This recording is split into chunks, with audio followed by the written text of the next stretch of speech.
Вітанне ўсім слухачам і гледачам Еўрарадыё. Гэта Чык-Чырык, бла-бла-шоу, у якім Алексей Сапрыкін, у якім Павел Свердлоў дзеляцца з вамі мудрасцю беларускіх твітарскіх. Ну, падзяліцца ёсць чым. Мудрасць гэта так выплёскиваецца просто, як такая, ведаеш, благадаць, снісходзіць на нас з, уласна кажучы, твітара. Кожную праграму мы пачынаем з такога для настрою, як, скажем так, філасофскага твіта. Сёння спонсор гэтага твіта Алесь Перэй. І твіт такі, сябры.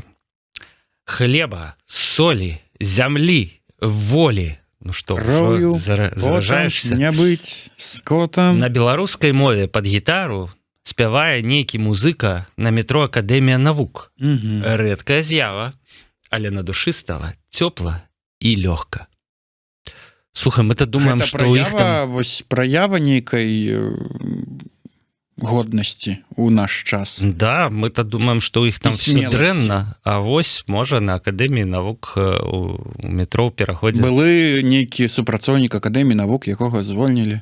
Вымушаны спяваць і пераходзіць. Цяпер такі хлеба, солі, можа быць, чалавек проста пераблытаў, там, можа, жабрак прасіў міласціну. Я, ведаеш, часта бачу, як нейкі беларус, бо спявае па-беларуску, уласна спявае на чыгуначнай станцыі ў Варшаве. А я таксама падумаў, што, можа, это польская акадэмія навук маецца на ўвазе. Тады, канешне, заслугі мала. Але не, сябры. Спадзяюся, што маецца на ўвазе тая самая наша шматпакутная беларуская акадэмія навук, і там все ж таки гучыць беларуская мова, калі не ў ёй самой, дык у пешаходным пераходзе побач.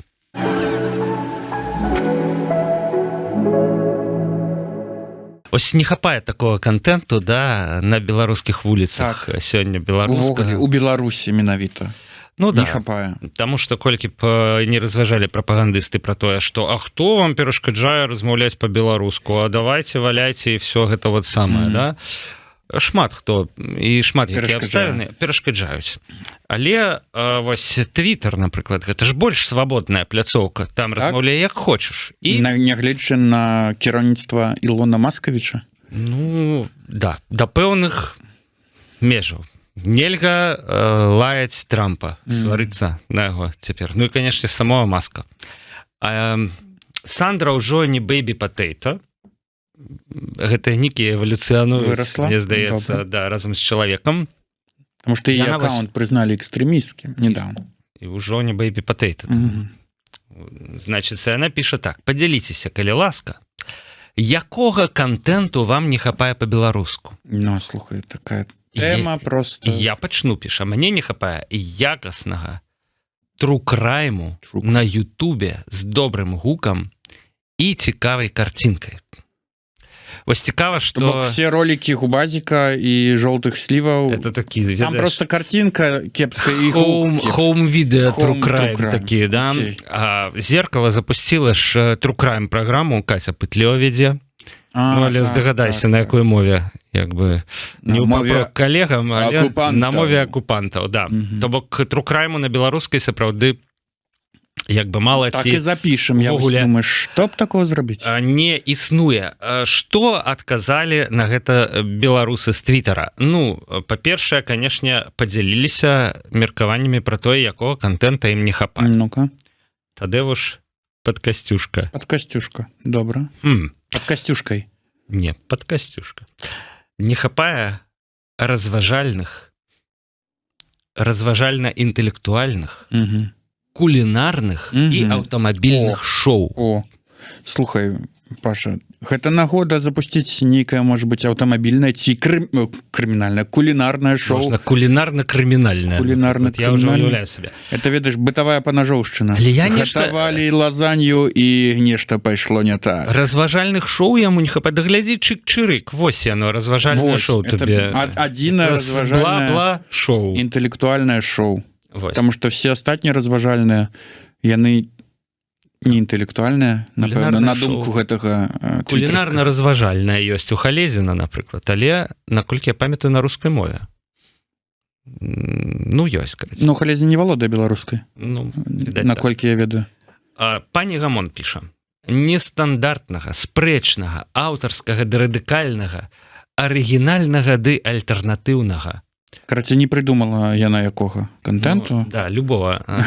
Якога-небудзь просто контента, каб нормальны быў. Нормального контента не хапае. Вось не ведае, чаго хоча. Ну, сфармулюйте, калі ласка, ваш запыт больш канкрэтна, бо штучны інтэлект не дапаможа ў такім. Аккаунт Беларус Топ Мемес лічыць, што не хапае фільмаў для дарослых по-беларуску. Нарэшце мы вось что ты кажаш? Думалі. Нарэшце, это не фільмы про дарослых з'явіліся, это просто нехта сказаў, што іх не хапае. Як быццам бы ён слухае, што яны там гавораць і на якой мове.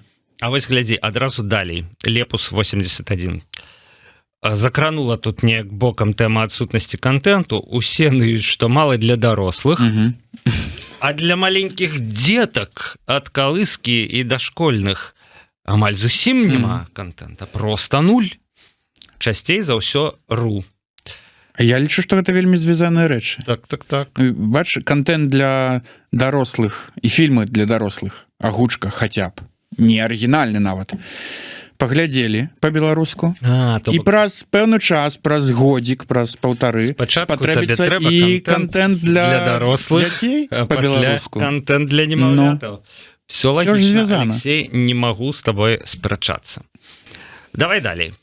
Загарэлася тут была нанова дыскусія, што мала контенту па-беларуску і патрэбна б больш і паразнастайней. У мяне пытанне, это у Івана Клімчука. Так, слухаем.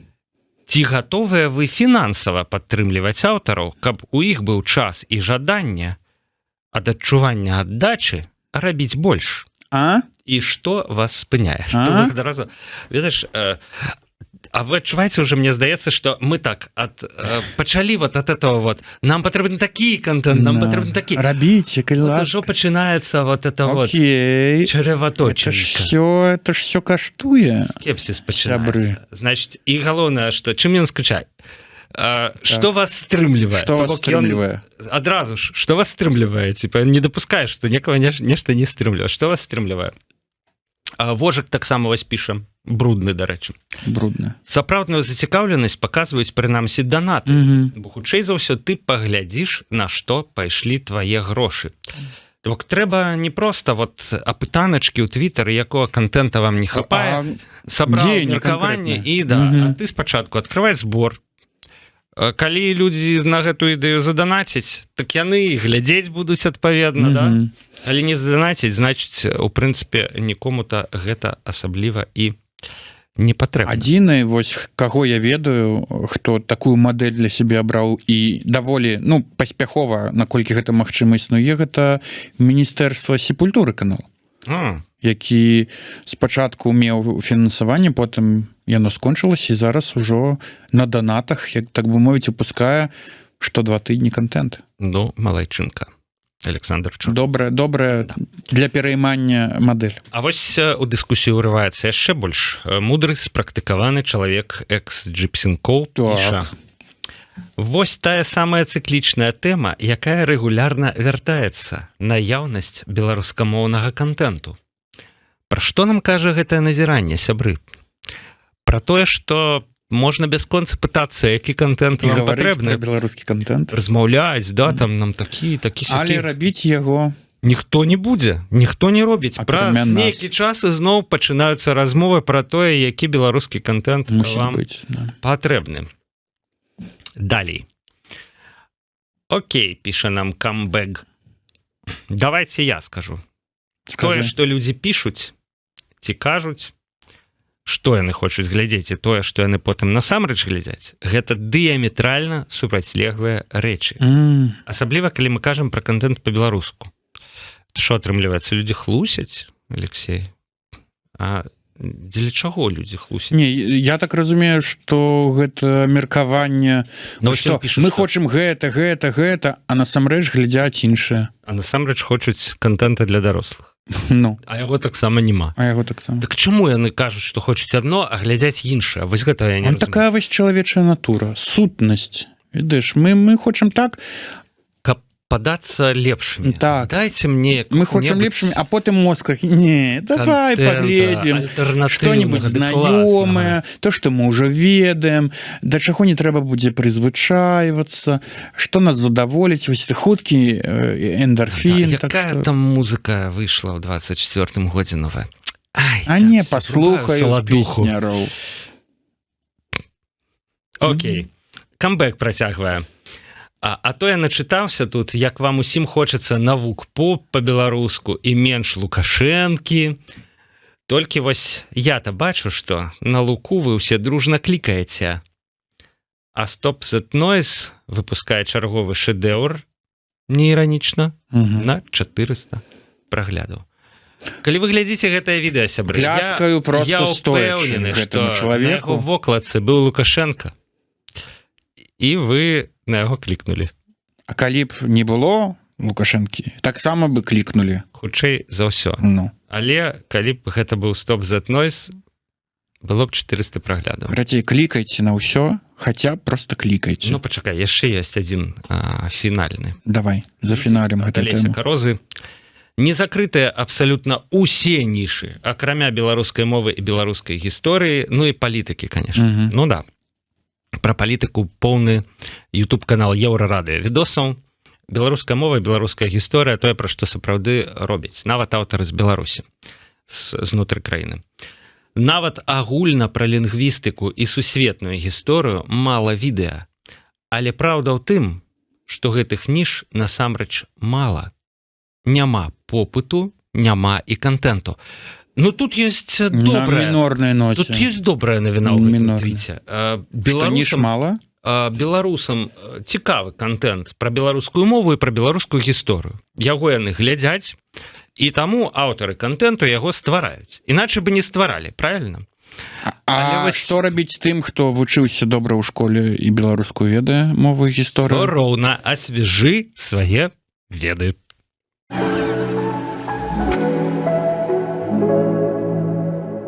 Ведаце, ёсць беларусы... Ёсць адзін контент-мейкер. Да, якія будуць хутка рабіць нейкі новы контент. Видимо. Это Яўген Перлін, вядомы... Знянацку. Вядоўца. Вядомы Перлін. Макаёнка 9 ён вёў у апошнія там часы. Ніводна разу не глядзеў. Перад закрыццём праграмы Макаёнка 9. І вось што піша нам Яўген Перлін, а Іван Шыла з'едліва гэта каментуе. Все так шакаладна. А Перлін піша, што паездзіў па розных краінах, Еўропа, Сход, Каўказ. Цікаўлюся паўсюль, чым людзі жывуць, і ведаеце, што не все у людей так шоколадно. Меня часто спрашивают. Начинаючи от податков, аренды, кватэры, форматы працы дзяржаўных установаў, кошты, украм, бяспека. У Беларусі я могу не хаваць рэчы з салона машины. Да ладно. У Беларусі, прыходзячы ў абменнік, ведаю, што не спут і так далее. Карацей, цэніце Мінск. А навошта яму абменнік? Цэніце Мінск. І чым сканчае? Так. Яўген, скоро запущу новый проект. Устал от негатива уже, который окружает. Карацей, то бок яму дадуць запусціць новый проект пасля гэтага наш блудны дэмаршу у Беларусі 2020 годзе. Ну, на нешта, ён прынамсі разлічвае. А тут, конечно, можна, ведаеш, калі ты едзеш у іншую краіну з чаканнем, що ну вот там-то зажыву. Вот там-то, вот все. Вот там-то ж моя руская мова мне спатрэбіцца, я ж там смогу. Цікава, што няма такой прэтэнзіі, што... Ну, відавочна, ён... спаткаўся толькі з рускамоўнымі людзьмі. Нема такой прэтэнзіі, што па-руску не паўсюль разумеюць. Это што это ў іншых краінах, так? Не, ну можа ён ангельскую ведае. Ну, можа ведае. А карацей, сэнс у тым, што калі едзеш куды-небудзь, дзе думаеш, што не будзе праблем, ну вот так вот у цябе атрымліваецца. Таму што, ну, конечно, праблемы ёсць паўсюль. Ну, паўсюль людзі жывуць неяк паміж сабой, вот это вот вся бюрократыя там і гэтак далее. Медыцына ўвогуле, Што думаюць з нагоды гэтага? Твиттер. Вот глядзі, дэмарш гэта калі ты аднекуль так гучна сходзіш, а калі ён вяртаецца, это атрымліваецца, што марш? Дэдмарш. Дэды марш атрымліваецца, да? Беларускі гурт такі гурт, да. Юлія Матузава піша нам: ну, 4 года без працы, напэўна, было складана. Ой, ну что же там без працы? Да. Мы так думаем, что вот сидят люди, вот сышлі и без працы. Но я вот раней думал, а як же так, напрыклад, там ідеш музыка сышоў з гурта, видимо, все, помре под забором. Лапу типа, сосе. под мостом. Гриф от гитары обрезает, да? Ну. А вот Юлия адразу вырашила патлумачыць, девушка 30+, что папрацаваў на айтишных корпоративах Перлин, полобызался с беглыми и вернулся в родную гавань скоро на БТ. Так что, да, твое глядзяще про то, что не сядь. Нормально. Не думайте вы про, не шкадуйте вы людей. Ну, конечно, асобны реверанс от твиттерских вось гэтаму не все так шоколадно. Шоколадно. Да? А Лар Гибрид пишет такое: вы смеецеся, а Перлин атрымаў у дзяцінстве сур'ёзную псіхалагічную траўму на фабрыцы Вілі Вонкі. Это Вілі Вонка, это Чарлі і шакаладная фабрыка. І праз гэтую траўму ён цяпер увесь час аблізвае ўсякія прадметы шоколадные в пошуках шоколаду. Ну, то бок, все шоколадное, ці не все шоколадное? Ирония. Ой, тут атрымліваецца не все шоколадно. Поеду далей. Там, где ўсё. Да. Трапное назіранне выглядзіць такое. Там Перлин писал про то, что у машине можно рэчы пакідаць, калі ты ў Беларусі ў бяспецы. Обменник можно сходить. Эмброу піша, это ён яшчэ не ведае, что ў Еўропе не трэба мець машину, в принципе. І тым больш, асабліва ніхто не ходзіць по обменниках, як бы. Потому что курс валюты стабільны, ніхто на доларах не гуляе, у доларах не зберагае і так далее. Еўра. Але вось про машину крамольная рэч. Что? Да нормально, слухай, тут, па-першае, транспорт развіты добра. Да, гэта зразумела ўсё. Але ты скажы беларусу, так далее. Что ему не патрэбная машина, да ён цябе со свету сжыве просто. Потому что для белорусского мужика машина это просто, это must have, это другая религия. Корчак купил, купил. Еще. Да. Буду ездить. Это пан Усілян так. Глядзі, якая у мяне тачка. Глядзі, якая это брычка, якую купил. Что там было? Это что-то 2,5. Ну да. Турбо дизель. 2,5. Дизель. Глядзі, буду паліва возить у Польшу. Ну, карацей, а тут непотребная машина. Да, я зразумею теперь, чему Перлин бяжыць гэтай Европы. Ну и фіналачкі, давай. Пара твіцікаў. Чалавек звычайны прыстасаванец, і хутчэй за ўсё яго звальненне з БТ ў 2020 было не з якогось там душэўнага парыву, а тупа з меркантыльных поглядаў. Мо насамрэч паверыў, што рэжыму засталося на 2-3 дні. Таму нічога дзіўнага. Слухайте, мне здаецца, што былі такія чуткі, прынамсі, да мяне даходзілі, што пасля свайго звальнення з БТ ён ледзьве не адразу прасіўся назад і яго не ўзялі, так што недзе за 2-3 дні дайшло, што так, што ой, штосьці я тут все пабеглі і я пабег. Такі дзіўны твіт, класна, конечно, в 2024 году пісаць. Это вы, дурачки, позвольнялись из держструктур, потому что думали, что зараз режим обрынется, а он не обрынуся. Ну, а чым дрэнна эта мотивация? Я вот не разумею. Ну, конечно, ты на баку той палітычнай сілы, якую ты лічыш перспектыўнай. Вось, калі ты апынуўся так глыбока на баку той палітычнай сілы, якую ты пачынаеш лічыць бесперспектыўнай, глыбока з глыбіні, да? То, конечно, не выходзіш. Ну і вось, someone you might know піша нам: былы прапагандон былым не бывае. Амен. Сябры. Амен. З такімі твітамі мы да нацыянальнага прымірэння не прыйдзем. Амен.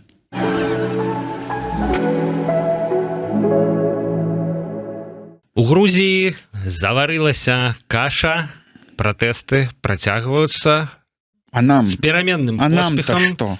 А нам что, да мы просто ловим флешбеки, як бешаныя просто. Грузінскія флешбеки. Вось, дарэчы, ведаеш, ладно, пачнем са стартавага твіту, бо тут шмат чаго.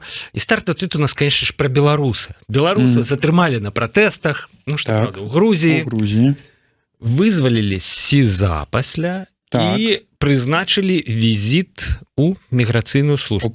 Чаго чакае беларус, якого затрымалі на пратэстах, вызвалілі беларусаў з в'етнамскімі флешбэкамі. Міграцыйная служба, да.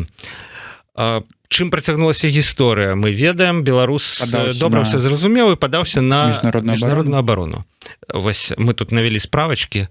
Міжнародную абарону Грузія яшчэ не прадоставіла ніводнаму беларусу. Але будзе прэцэдэнт, можа быць. А можа быць, проста ён ўсё ж таки выйграе час, таму што візы няма, як бы калі б яго там у міграцыёнцы можна, да. Взялі б пад белыя ручкі, да там кажуць, польскае консульства, амбасада у Тбілісі працуе прям, як ведаеш, такі нататнічак з візамі, да, друкарка такая, давайте, беларусы, валіце ўсе адсюль, пакуль не позна.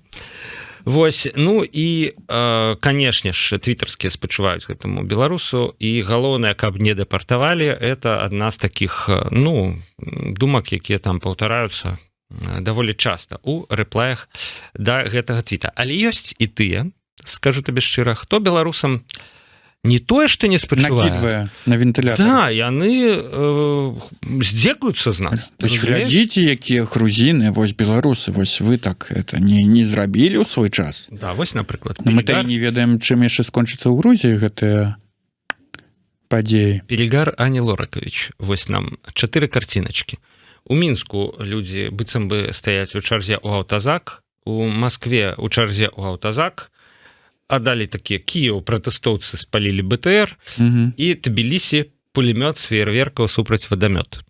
Класная падборачка, можна такіх падборачак розных. Вядомы відос, дарэчы, калі вы думаеце, што ў Мінску пратэстоўцы не страляліся феерверкамі у АМАП, страляліся, да. Все гэта было таксама. А нам казалі, што ў нас мірныя. Першааткрывальнікамі, ну, это быў салют гонара МАПу. Што тут немірнага, я не разумею.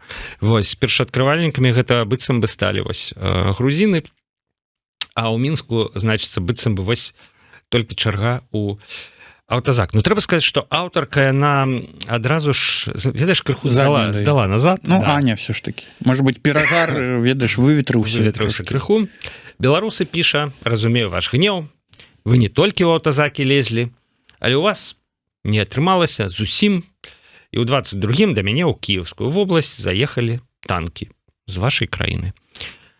Расіяне, піша, да вас пытанняў няма, у параўнанні з украінцамі, грузінамі і беларусамі вашы пратэсты парад куколдаў. Ну, стала крыху лепш, калі шчыра. На душы, да. Цёпла і весела. Цёпла і радасна, да.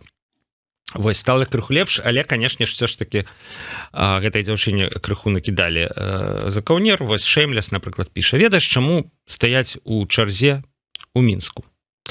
Таму што, калі рыпнешся, страляюць. У Беларусі як мінімум 3 забілі за першыя 3 дні пратэстаў, колькі забілі ў Маскве і Тбілісі, колькі забілі за першыя 3 дні Майдана.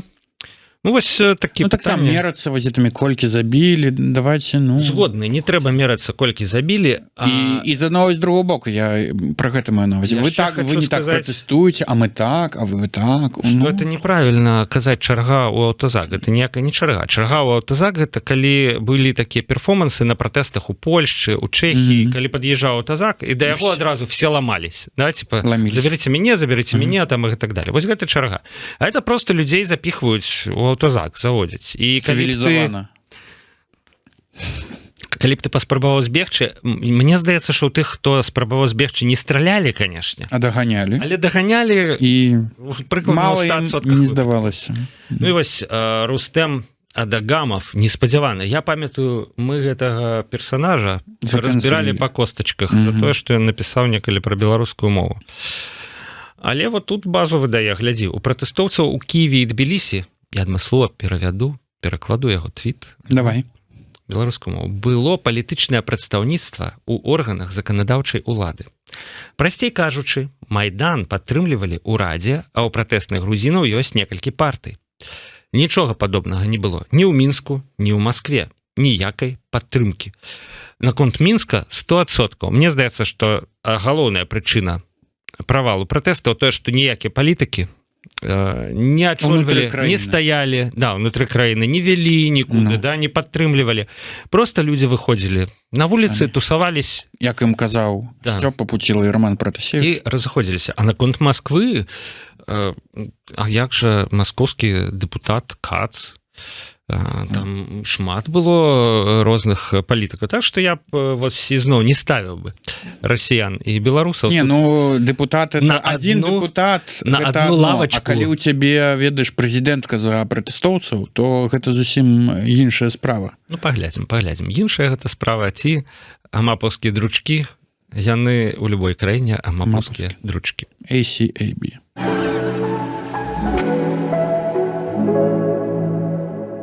Ну вот паговорили мы про тое, як беларуса спрабуюць пасадзіць, дэпартаваць у Грузіі. Давай крышачку гісторыю. Тут у нас ёсць невялічкі трэдзік про тое. Вельмі мне спадабаўся. Калі гэта праўда, то гэта вельмі цікавае. Да, што вось Францішак Алехновіч, аўтар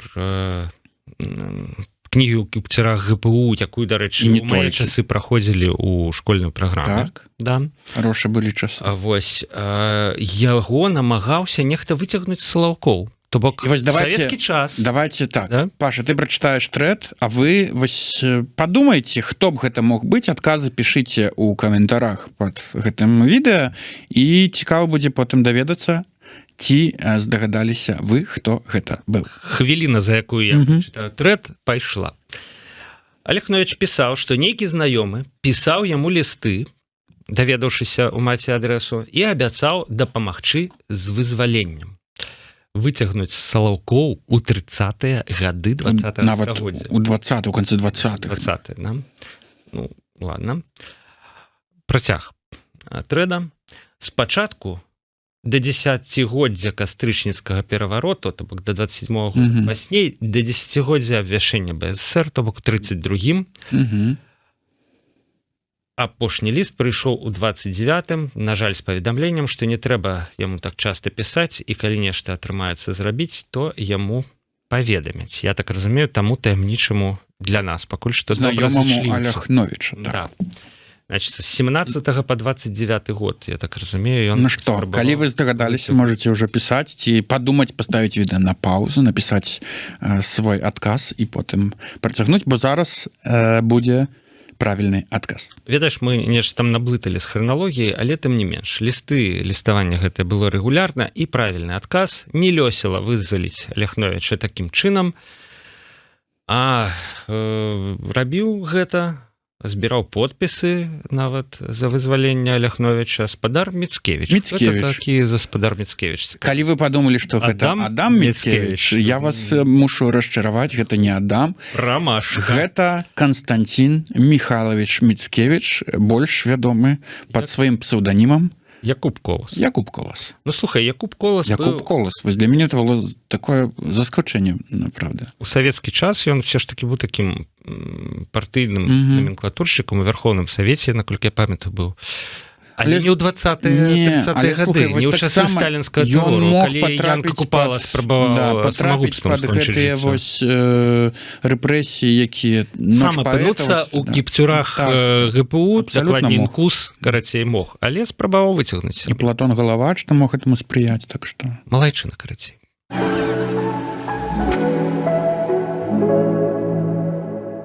Ну, не толькі ў Грузіі было неспакойна. Так, весь свет. Паўднёвая Карэя. Сырыя таксама. Не ўвесь. Пра навіны з Аўстраліі нейкія трывожныя я не чуў. Украіна. Але Паўднёвая Карэя, нешта незразумелае абсалютна адбываецца. Прэзідэнт спачатку абвясціў вайсковае становішча, пасля парламент яго адмяніў, і цяпер там імпічмент прэзідэнту. это яшчэ адна гісторыя, якую беларусы Беларусы не любяць разумеюць. такія гісторыі. Што імпічмент прэзідэнту такое Такое было. І такое, дарэчы, у гісторыі Беларусі было у 96-м, калі не памыляюся годзе. Ну і, канешне ж, вайсковае становішча Юн Сок Ёль вводзіў з мэтай абароны ліберальнай дэмакраты ад унутраных пагроз. Клас. Чаму все цікавая фармулёўка. Абараніць дэмакратыю, вось не ўсе, а вось ёсць такія людзі, абараніць дэмакратыю праз вайсковае становішча, да, там метадамі. Супер. Такія ж думкі, відаць, у карыстальніка, як мне ўсё абрыдла, таму што ён піша: з гэтага моманту абедзве Карэі аднолькава дэмакратычныя. Або Карэйская народная дэмакратычная рэспубліка і дэмакратычная рэспубліка Карэя. Афіцыйная назва. Я думаю, ты скажаш паўднёва-карэйская народная дэмакратычная рэспубліка. Ну, ўсё ж такі афіцыйная назва Рэспубліка Карэя. Окей. Ну і вось Страхар-Бляхар Агабай піша так: незразумелая гісторыя ў паўднёвай Карэі. Гэта было прома новага сезону гульні ў кальмара. Я таксама менавіта пра гэта падумаў. Ну, слухай, гэта калі так, то гэта, конечно, маштабна. Ну, слухайте, полиция, вайсковае становішча, депутаты галасуюць. Нацыянальнае дастаянне Карэі. Серыял. Таму трэба яго прамаваць на нацыянальным узроўні. Гучна. Тут выпадак, калі ты кажаш, які серыял, такой прома, это, значыць, норм.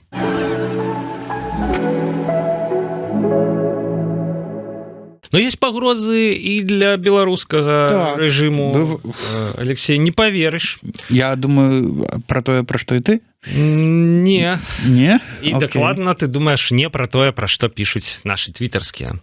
Рэальная пагрозу рэжыму Лукашэнкі — гэта другая ўлада ў выглядзе Бондаравай і іншых расіян у Беларусі. Што, яна прыйшла да ўлады, прабачце, Бондарова?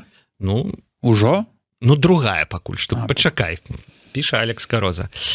Але замест гэтага яны будуць змагацца з людзьмі, якія ў 2020-м паўдзельнічалі ў 2-3 акцыях пратэсту. То бок, не заўважаеце вы, шаноўныя ўлады, пагрозу? Прыгрэлі змею паміж Гродна і Мінскам туды-сюды. Да?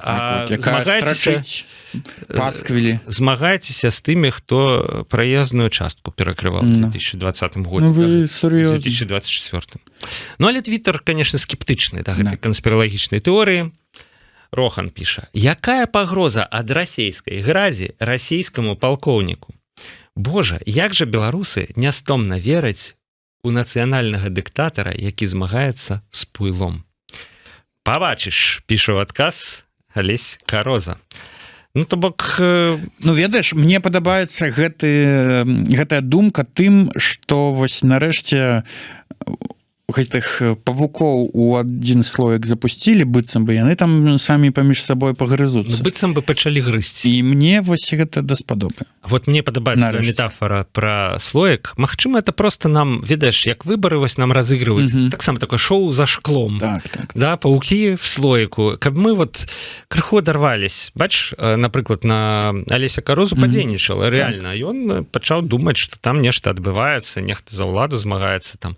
Нейка прарасійская апазіцыя ў Беларусі з'явілася. Мы ўсе ж прывыклі думаць, што яны такія вось маналіт, яны все за адну ідэю, у них адна. Тут гэтая дэмакратычная, яны ж не могуць быць все аднолькавыя, бо гэтым падабаецца гэта ёсць дэмакраты, все нормально. Таму узнікаюць спрэчкі, таму мы бачым канфлікты і гэтак далей. А там вось такое у навінку. Ну, слухай, а цяпер глядзі далей, што пішуць. А далей пішуць такое: да ніхто ні з кім не сражаецца. Они просто самым безопасным способом косят бабло.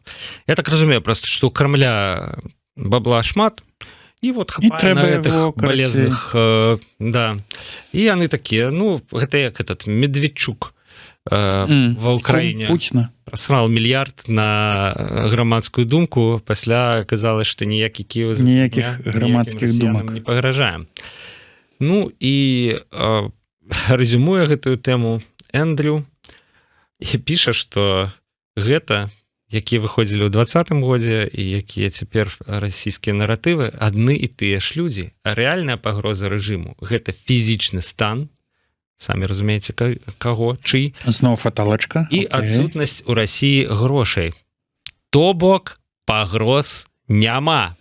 робіць зноў у нас эндру. нейкі суцэльны мінор. Я не згодны з тым, што адны і тыя ж людзі выходзілі на пратэсты і цяпер прапіхваюць гэтыя антыбеларускія прарасійскія наратывы, але наконт таго, што пагроз няма, я прапаную з гэтай думкай як это зжыцца, вось, і чакаць чорных лебедзяў. Лепей не будзе, будзе толькі горш.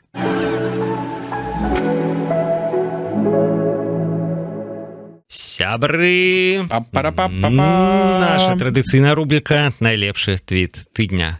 Ох, Ну і, канешне ж, твітарскія не маглі абысці яшчэ одну важную падзею. пра долар. Конечно, про доллар. Ну а як же можа быць, каб беларусы не заўважылі, што адбываецца з курсам долара?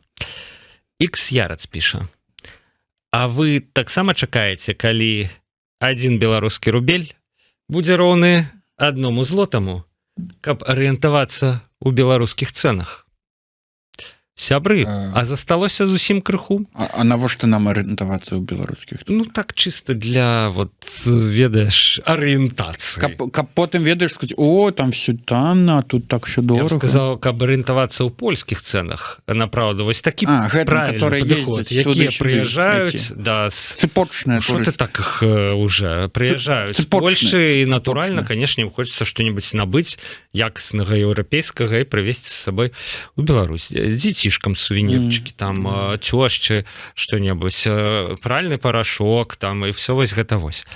Так я вам скажу, што засталося-то зусім не шмат.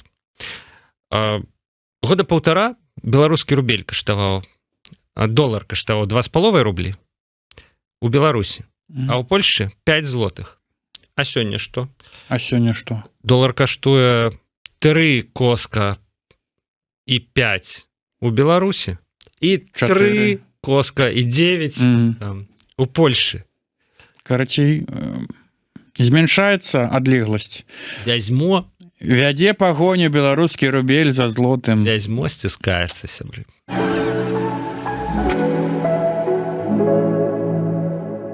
Гэта была праграма «Чык-чырык» бла-бла-шоу, у якім Алексей І Сапрыкін Павел Свердлоў знаёмілі вас з галоўнымі падзеямі тыдня і самай якаснай аналітыкай пра гэтыя падзеі ад беларускага твіттера.